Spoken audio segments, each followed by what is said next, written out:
한 주간의 테크 소식을 정리하는 테크위크 시작합니다. 아이폰에서 유튜브를 보다가 다른 앱도 동시에 사용할 수 있게 되었습니다. 이렇게 작게 뜬 화면을 PIP 모드라고 하죠. Picture in Picture의 약자인데 넷플릭스나 여러가지 OTT 앱에서는 적용되는 기능입니다. 이렇게 영상을 보다가 홈 화면으로 나오면 자동으로 영상이 작은 플레이어처럼 뜨게 되는데요. 여기서 재생도 할 수가 있기 때문에 멀티태스킹용으로도 정말 제격이죠.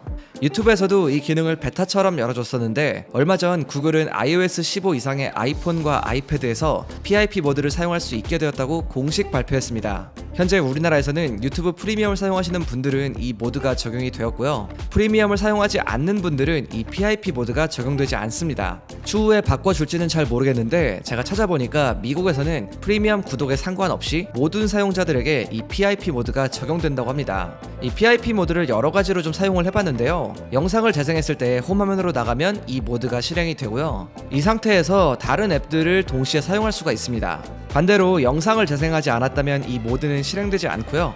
만약에 PIP 모드를 사용하고 싶지 않다면 유튜브 설정에서 일반으로 들어가 보면 PIP 모드 항목이 있습니다. 이걸 비활성화 시켜주면 이 모드는 이제 더 이상 실행되지 않아요. 이번에 새롭게 들어간 모드니까 프리미엄 구독하신 분들은 한번 체크해서 사용해 보시면 좋을 것 같습니다. 이번엔 아이폰 15에 대한 소식입니다. 아직 아이폰 14도 안 나온 상태인데 벌써부터 무슨 아이폰 15 소식이냐 이렇게 생각하실 수도 있지만 어쨌든 새로 나왔으니까 알려드릴게요. 밍치고에 따르면 아이폰 15 시리즈에는 잔망경 렌즈가 들어간다고 합니다. 그런데 이 잔망경 렌즈가 하나의 모델에만 탑재가 된다고 하는데요. 그 모델은 바로 아이폰 15 프로 맥스입니다. 잔망경 렌즈는 아이폰만 사용하셨다면 좀 생소하게 느끼실 수도 있는데요. 이미 갤럭시 S22 울트라에 들어가 있는 렌즈죠. 갤럭시 같은 경우도 울트라 모델에만 적용이 되어 있고요. 플러스나 일반 모델에는 잔망경 렌즈가 들어가 있지 않습니다. S22 울트라의 잔망경 렌즈는 최대 10배 광학 줌에다가 디지털 줌까지 합치면 100배 줌까지 가능한데요.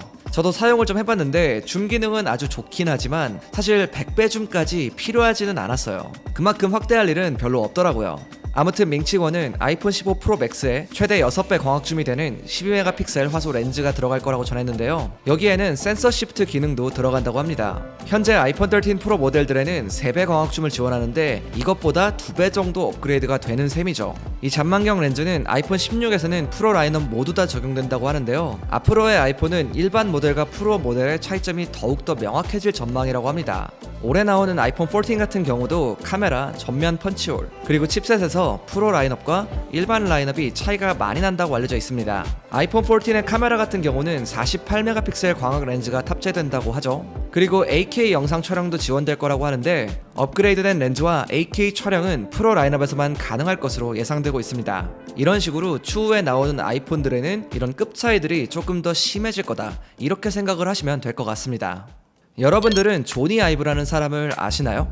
이 사람은 한때 애플의 최고 디자인 책임자였습니다. 우리가 사용하는 아이폰, 아이맥 등등 정말 많은 제품들이 이 조니 아이브의 손끝에서 탄생했다고 볼 수 있는데요. 아이브는 1992년 애플에 들어와서 디자인팀을 책임졌습니다. 1997년에는 아이브가 디자인한 아이맥이 완전 데이트를 치면서 파산 직전에 애플이 다시 일어설 수 있는 계기가 되기도 했습니다.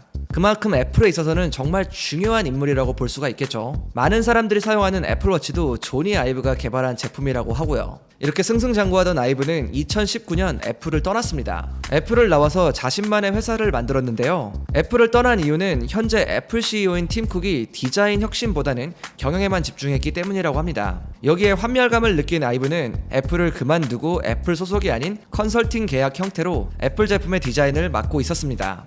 최근에는 애플과의 컨설팅 계약까지 종료가 되었다고 하는데요. 다시 애플과의 계약은 현재 없는 상황이라고 합니다. 지금의 애플을 있게 해준 정말 중요한 사람 중 한 명으로서 이번 결별은 좀 아쉬움이 많이 남고요. 향후 애플 제품의 디자인이 어떤 방향성을 가지게 될지 주목해서 지켜볼 필요가 있을 것 같습니다. 애플워치 A 시리즈는 올해 9월에 공개될 예정인데요. 이번에 공개되는 새로운 애플워치 시리즈에는 프로 모델이 추가될 거라는 전망이 나왔습니다. 이 모델은 일반 모델보다는 좀 더 좋은, 한마디로 고급형이라고 볼 수 있는데요. 기존에 소식이 나왔던 익스트림 스포츠 모델로 예상이 되고 있습니다. 익스트림용답게 방수와 강도 같은 내구성이 일반 모델보다 더 좋고 여기에 배터리 수명도 더 길다고 합니다. 애플워치 프로 모델은 아이폰 프로 모델처럼 일반 모델보다는 더 높은 가격을 가지게 된다고 하는데요. 현재 예상되는 가격은 $900에서 $999 정도라고 합니다.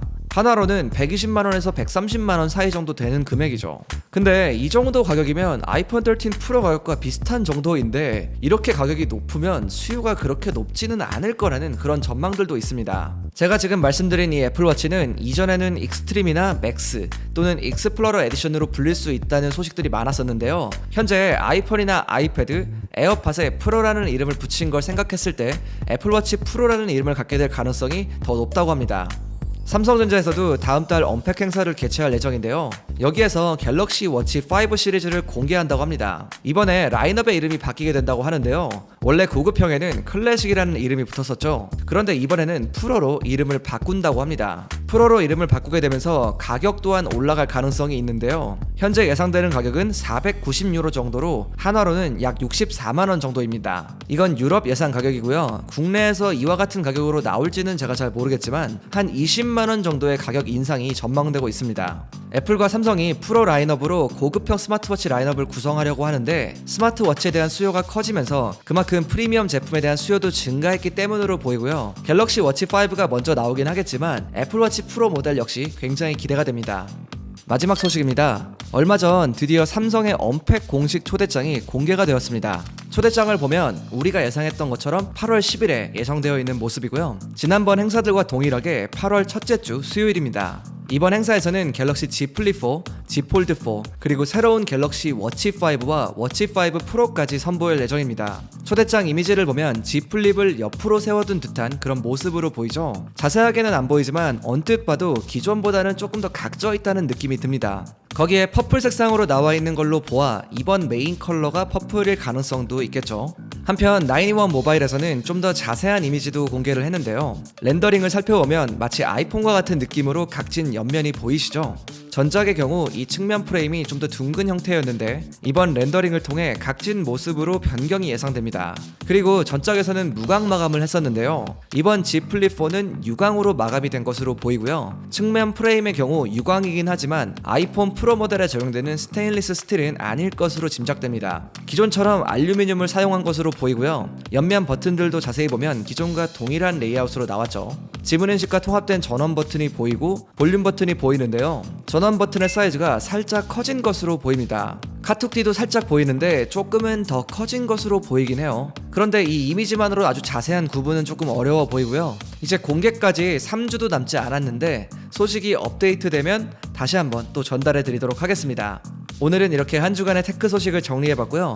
이제 곧 스마트폰들이 출시할 타이밍이 됐죠. 계속해서 소식이 나오는 대로 전달해 드리도록 하고요. 저는 다음 주에 돌아오겠습니다. 지금까지 별남이었습니다. 바이.